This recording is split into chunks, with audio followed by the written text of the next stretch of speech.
Hi guys! Welcome back to my channel. So update tayo sa ganap ng Miss Universe 2023 sa El Salvador at malapit na sa November 16. So at ito nga ang inaabangan natin kasi matagal tayo naghihintay ng photo together or video together na magkasama ang Miss Philippines and Miss Thailand na si Antonia Porcel. O diba? Ayan, makikita na natin sa video na in-upload ni Michelle D na magkasama sila at very close silang dalawa.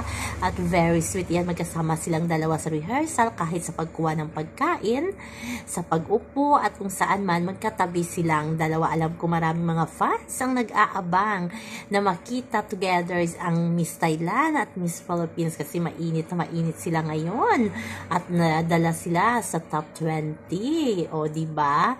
Kaya abang-abang na yan, malapit na sa November 16. Kaya good luck to Miss Thailand and Miss Philippines. So yan naman po guys ang ating update sa ngayon. Hanggang sa muli. Bye-bye!